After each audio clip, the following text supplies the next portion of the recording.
Welcome back to my channel Budi Santosa, teman-teman. Kali ini saya mau lanjutin review di buku Financial Revolution in Action. Di video pertama aku bahas pola pikir orang kaya 1 sampai 4, dan sekarang mau mereview bukunya, yaitu mulai dari pola pikir 5 sampai pola pikir 21. Nah, di pola pikir 5 ini ada yang namanya orang kaya bertanggung jawab terhadap hidupnya, orang miskin menyalahkan situasi, lingkungan, orang lain, dan nasib. Seringkali ketika terjadi sesuatu masalah, orang lain tuh menyalahkan orang lain gitu tuh. Orang miskin tuh menyalahkan orang lain.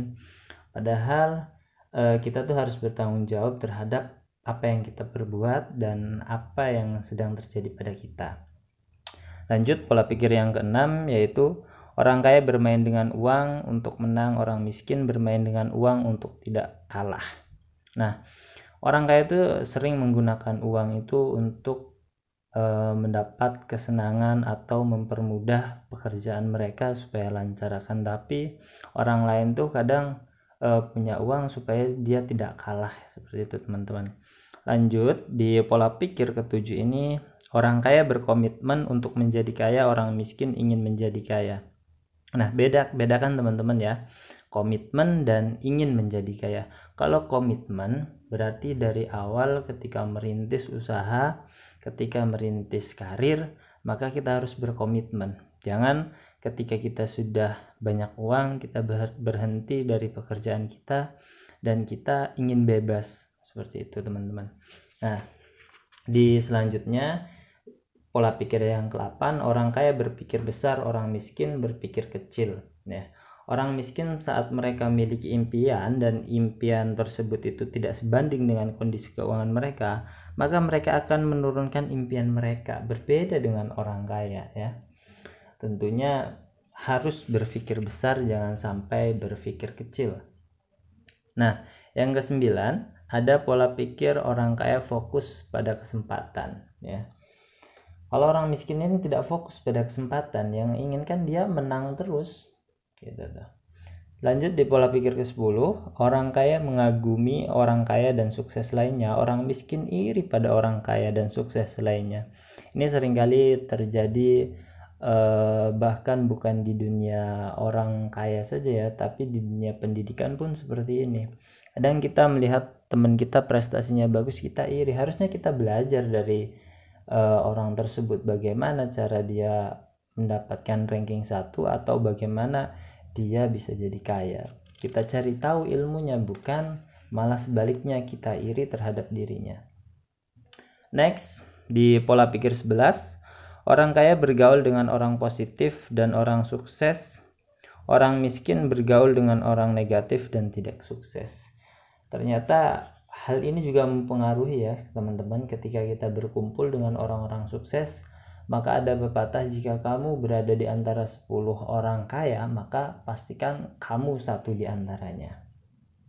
Next, pola pikir ke-12, orang kaya bersedia untuk mempromosikan diri mereka dan nilai-nilai mereka. Orang miskin berpikir negatif tentang penjualan dan promosi. Kita lihat orang-orang kaya itu selalu punya value, dan value-nya itu yang selalu dijual oleh orang-orang kaya.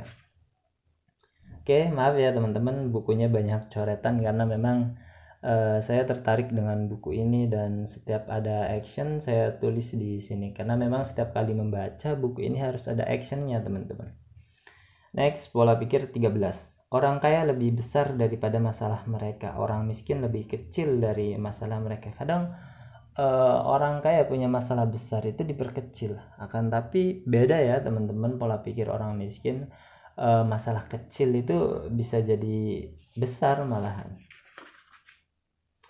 Pola pikir yang ke-14, orang kaya adalah penerima yang luar biasa, orang miskin adalah penerima yang buruk. Nah, orang kaya pola pikir orang kaya dikasih uang 10 juta, dia buka usaha, terus investasi, beli aset dan lain sebagainya. Sementara kalau orang miskin dikasih 10 juta, dia langsung beli motor, beli handphone dan lain sebagainya, barang-barang yang konsumtif agar mereka terlihat mewah.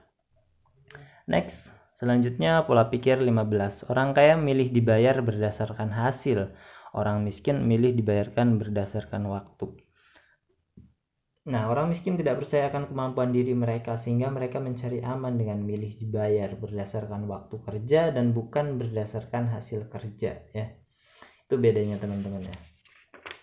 Next, lanjut pola pikir ke-16. Orang kaya berpikir dua-duanya, orang miskin berpikir salah satunya ya. Kalau diajukan dua pertanyaan, misalkan lebih baik miskin tetapi sehat daripada kaya dan sakit-sakitan ya. Lebih baik miskin dan keluarga bahagia daripada kaya tapi keluarga berantakan. Kenapa nggak pilih dua-duanya gitu kan? Harus dipilih dua-duanya teman-teman. Next, pola pikir yang ke-17 ini, orang kaya fokus pada wealth style ya atau income, orang miskin fokus pada lifestyle, gaya ya.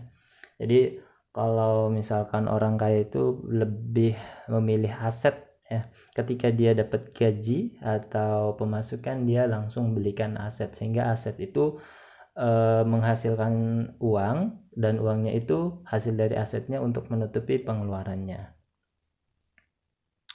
Next, lanjut pola pikir 18. Orang kaya mengatur uang mereka dengan baik, orang miskin tidak mengatur uang mereka dengan baik.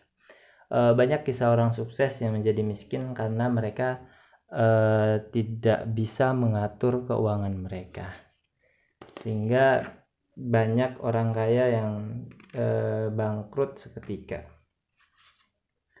Pola pikir yang ke-19, orang kaya membuat uang bekerja keras untuk mereka, orang miskin membuat diri mereka bekerja keras untuk uang. Kita lihat orang-orang yang berbisnis itu adalah mereka menggunakan uangnya itu untuk bekerja untuk mereka dan mendapatkan hasil. Ada yang berinvestasi di saham maupun lain sebagainya. Yang penting uang itu bekerja dan menghasilkan uang sehingga pengeluaran mereka tertutupi oleh uang tersebut. Jadi enak ya teman-teman kalau jadi orang kaya seperti itu. Seperti ini tuh uang yang bekerja buat mereka, bukan kita yang bekerja untuk dapetin uang dan untuk menutup pengeluaran. Next, pola pikir 20. Orang kaya bertindak melawan ketakutan mereka, orang miskin membiarkan ketakutan menghentikan mereka. Jadi jangan sampai ketakutan itu menghentikan cita-cita kita, impian kita kan, tapi kita harus bisa melawan ketakutan itu dengan kekuatan kita. Yakin setiap masalah atau ketakutan itu pasti ada jalan keluarnya teman-teman. Nah yang terakhir ada pola pikir yang ke-21, yaitu orang kaya terus menerus belajar dan bertumbuh, orang miskin berpikir mereka sudah tahu. Kadang kalau orang miskin tuh susah ya dikasih taunya tuh. Mereka kalau dikasih tahu bilangnya sudah tahu, ngerti, iya, tapi mereka tidak mau menerima ilmu-ilmu baru gitu ya. Makanya orang kaya tuh terus tumbuh. Kalau dia sudah belajar satu, dia sudah paham, sudah ahli, maka dia akan belajar terus untuk menunjang ilmunya tersebut. Nah, inilah menjadikan orang kaya terus menjadi kaya. Nah, di review buku Financial Revolution in Action ini sudah selesai ya teman-teman. Kalau misalkan teman-teman pengen baca ya beli bukunya sih gitu. Ini buku recommended banget buat teman-teman yang lagi ngerintis usaha atau ngatur keuangan atau yang mau mulai bisnis. Nah, untuk mendukung channel ini saya mohon teman-teman untuk like, subscribe dan share video ini ke teman-teman supaya teman-teman juga tahu bagaimana pola pikir kayak itu sangat penting bagi kehidupan kita agar supaya lebih maju lagi dan lebih baik lagi, supaya selain itu bisa berpikir positif.